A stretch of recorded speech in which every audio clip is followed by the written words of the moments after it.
नमस्कार. तो हिरे माझा मितवा ह्या सिरियलच्या आजच्या अपडेटमध्ये आपण पाहत आहोत. इथे अंजलीचे जे 60% शेअर्स असतात ते तिच्या नकळतपणे राकेशने एका व्यक्तीला विकले आहेत, देशमुखबाई. आता ही देशमुखबाई दुसरी तिसरी कोणी नसून लावण्याची आई आहे आणि ती खरं तर आता बदला घ्यायला आली आहे. तिच्या मुलीबाबत जे काही अर्णव आणि ईश्वरीने केले त्या सगळ्या गोष्टीचा ती राग काढणार, कारण तिच्या मुलीची झालेली अवस्था तिने पाहिली. त्या सगळ्या गोष्टींचा परतफेड करण्यासाठी आता ती इथे आली. आता इथे येऊन ती सांगू लागली आहे की राजेश भोसलेने हे सगळे शेअर्स माझ्या नावावर केले, त्यामुळे आता मी सात्विक फॅशनची 60%ची मालकीण झाली. तेव्हा मी या कंपनीचं नाव बदलणार, सगळे काही अधिकार माझ्या हाती असणार आणि तुम्ही आता मी जसं सांगेल तसं वागायचं. हे सगळं ऐकल्यानंतर अर्णव मात्र आता काहीच करू शकणार नाही, कारण अर्णव हतबल झाला आहे.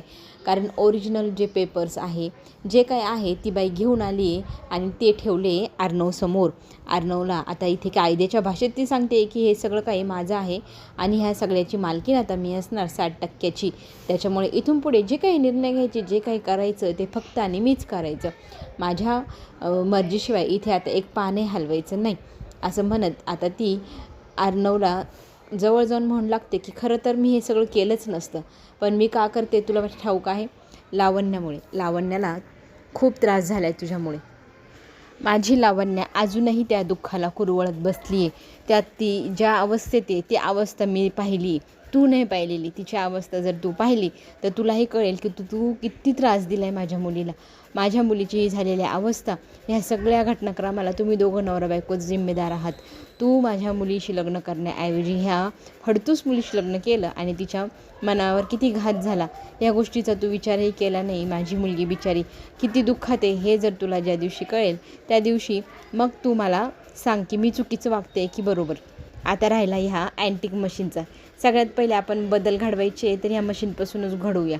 ही जी भंगार मशीन आहे ना, ही सगळ्यात पहिले काढून बाहेर फेकूया, असं म्हणत इथे लावण्याची आई देशमुखबाई ही मशीनला हात लावायला जाते. तर तिथेच जाऊन आपली ईश्वरी तिच्या हाताला थांबवते आणि तिचा हात झटकरत तिला म्हणू लागते की ह्या मशीनपर्यंत यायची हिंमत करायची नाही.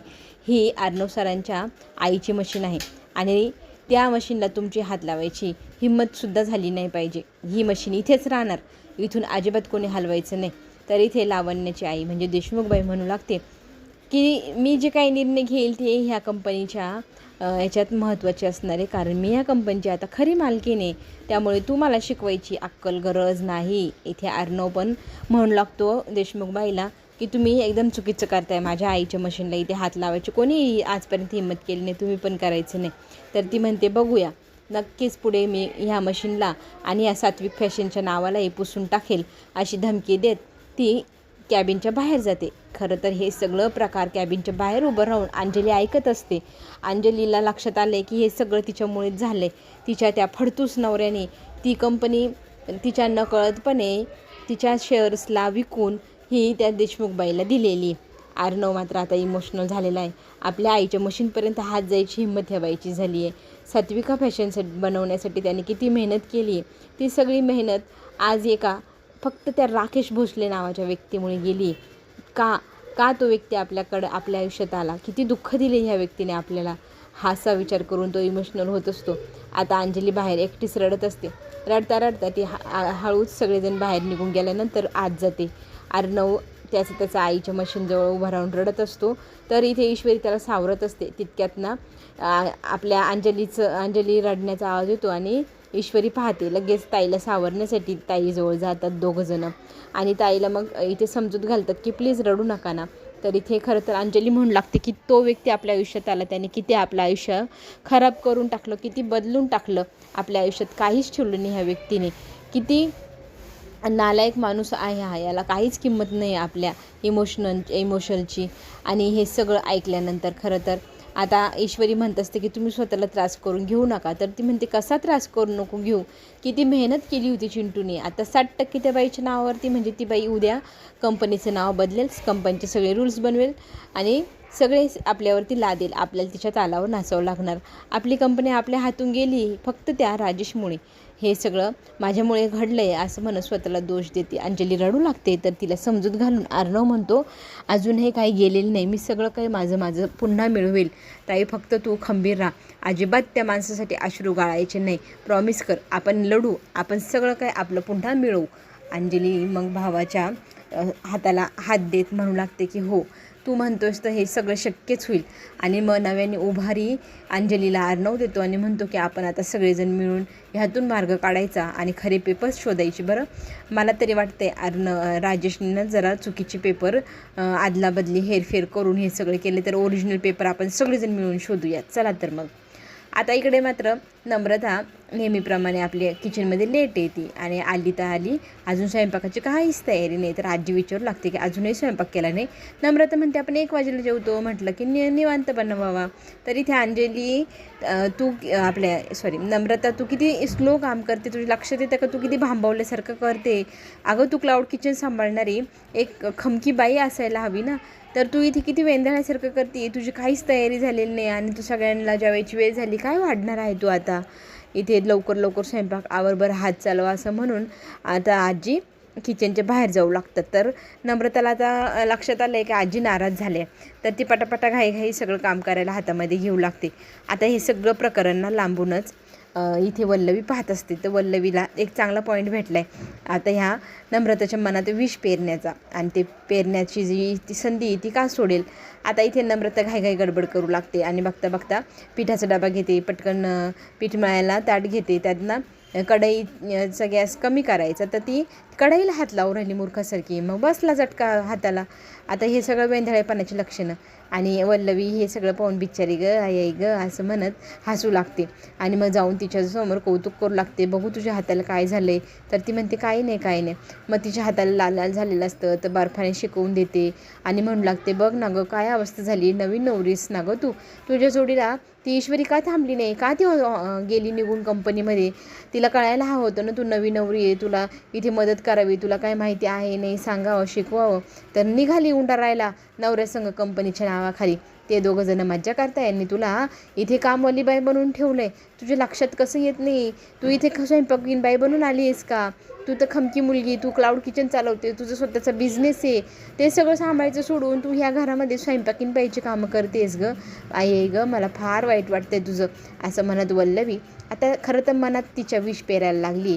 इथे ईश्वरीबद्दल कोणी काय बोलल्यानंतर नम्रता म्हणते नाही तसं काही नाही, तिनं कामात आहे म्हणून ती गेली आहे, बाकी काही नाही. खरं तर इथे वल्लवीने त्याच गोष्टीची संधीचा फायदा मिळवून म्हणू लागली की बाई वेळीच सावर, या घरात कामवाली नोकरांनी बनू नकोस तू, या घरात ईश्वरी मालकीन बनली आहे, सगळ्यांचं मन जिंकले तिने, तर मलाही पण मागं सोडले, तुलाही सोडेल, म्हणजे तुलाही आता पायपुसणं करून ठेवेल या घराचं.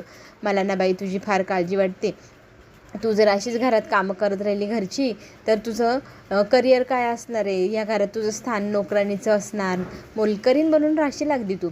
बाकी तुझं तू पाहून घे, माझं सांगायचं काम आहे ते मी केलं असं म्हणत वल्लवी किचनमधनं पळ काढते. आता सुनाचा एवढा हात भाजला आहे तर काहीतरी करू लागावा, पण ती मात्र विष पेरून पुन्हा आपल्या कामाला निघून जाते. इकडे मात्र कोणीही फोन उचलत नाही आणि ह्या गोष्टीची काळजी तर मामाला वाटायला लागली आहे. तर अर्णवने कितीतरी वेळाने फोन उचलला. मामा म्हणू लागतात की काय चाललं आहे तुमचं तिकडे, इथे काय कळे ना मला तुमचं काय चाललं आहे. आणि सगळेजण घाई गडबडीत गेले, कोणी नीटचं बोले ना, फोन उचले ना, काय समजावं काय आम्ही, काही प्रॉब्लेम येतो तरी सांग मामा, मी घरी आल्यावर बोलतो ना, नंतर सांगतो ना, म्हणून टाळाटाळच करत असतो अर्णव. मामाने इथे अट घातल्यानंतर लगेचच इथे सगळी घडलेली हकीकत आता अर्णवने मामांना सांगितली आहे. कंपनीची मालकी नंतर लावण्याची आई झाली आहे. ह्या सगळ्या गोष्टी त्या राकेशमुळे घडल्या आहे म्हटल्यावर मामा म्हणू लागतात, तो 1.5 जमिनीचा, त्याच्यामुळे हे सगळं घडले, त्याला एवढं सगळं जाता करायचं सुचलं कसं, जाता पण आपल्याला तो चांगलाच संकटात पाडून गेला आहे असं म्हणत इथे मामा मग अर्णवला म्हणतात मी येतो ऑफिसला. तर मामांना तो म्हणतो की नको, तू आजीजवळ घरी थांब, काही कळलं तर आजीला धक्का बसेल. आता इथे वल्लवी काळजीपोटी विचारू लागते की नक्की काय झालं आहे, तुम्ही टेन्शनमध्ये दिसताय, ऑफिसमधल्या गोष्टी चालू होत्या का. तर इथे मामा सांगू लागतात, अगं तो राकेश आहे ना, तो नालायक राजेश, त्याने ना जाता अंजलीच्या नावाचे 60% शेअर्स आहे ते विकले, तेही तुझ्या लाडक्या लावण्याच्या आईला, आणि ती आता बाई तिथे आदळआपट करून गेली आहे, सगळ्यांशी ती वाईट वागली दुष्टासारखी आणि म्हणू लागली की मी आता सगळ्यांचा बदला घेणार, माझ्या मुलीचं लग्न मोडलं त्या गोष्टीचा बदला घेणार, असं सगळं काही बाई बोलत होती. आता ती बाई काही अर्णवला निवांत राहू देणार नाही. तिने आता तशी वचन आणि शपथच घेतली आहे बरबाद करायचा, अर्णवला वेळोवेळी पदोपदी त्रास द्यायचा. आता वल्लवी हे सगळं ऐकते. तिला आता मनातली विचार आला आहे की हे सगळं राकेशने घडवून आणले, कारण त्याने धमकी दिली होती, तो तसंच करतोय. आता तो तिची व्हॉईस रेकॉर्डिंग आहे ना ती पण सगळ्यांना ऐकवेल की काय, या गोष्टीची पण भीती वाटते. तर ती लगेचच आता जाऊन भेटायचा विचार करते राकेशला. इकडे मात्र नव्या नवरीचा हात चटकला आहे. ते लक्ष न देता आकाश घाई गडबडीत ऑफिसला निघाला आहे. तर त्याला ती विचारू लागते काय झाले, तुम्ही एवढ्या गडबडीत जाऊ नका, रात्रभर काम केलं आहे ना तुम्ही.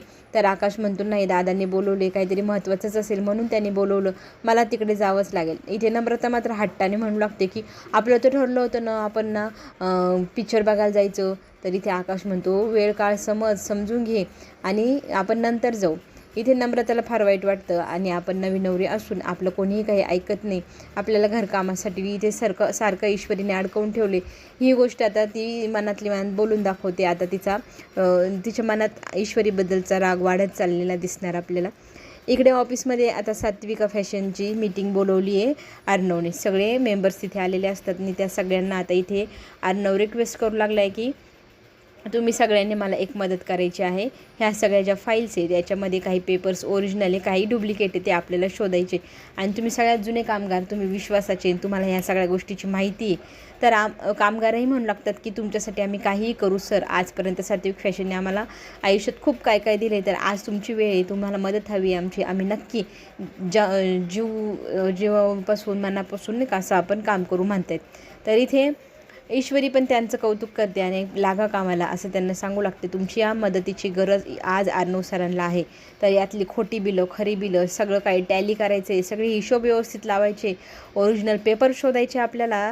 60% जे आपले शेअर्स आहे अंजलीताईचे नाव त्यांच्या नवऱ्याने त्यांच्या नकळतपणे साईन घेऊन ते विकलेत, ते सगळे पेपर आपल्याला शोधून काढायचे. खरे कोणते खोटे कोणते हे सगळं काय आपल्याला आता शोधायचं आहे. तर तुमचं जो बुद्धिमत्ता आहे, तुमचे स्किल आहे, ते सगळे इथं एफर्ट्स सगळं काही लावा आणि सगळेजण जोमाने कामाला लागा. एवढ्या फायलींचा ढीग आहे, पण त्या ढिगाला आता घाबरायचं नाही, फक्त आता कामावरती फोकस करा असं म्हणत ईश्वरीने सगळ्यांची मदत मागितली. सगळेजण मनापासून मदत करायला तयार झालेले आहे. बघता बघता आता ओरिजिनल पेपर सापडले, ज्या पेपरवरती अंजलीताईची खरी सही आहे ती तिच्या नकळतपणे राकेशने घेतली. आता हे सिद्ध तरी कसं करायचं, हे सगळ्या पेपरची फाईल इथे अर्णवने बनवली आहे. पण आता त्याच्या मनात विचार आला आहे की सगळ्यात पहिले त्या राकेशला जाऊन भेटायचं. मग तो विचार करतो आणि लगेचच राकेशला पोलीस स्टेशनमध्ये जाऊन गाठतो. तर राकेश राक्षसासारखा खादा हसत म्हणू लागतो की आता तर पहा मी इथे बसून कशी चक्र बाहेरची फिरवतो आणि काय काय होते बाहेर.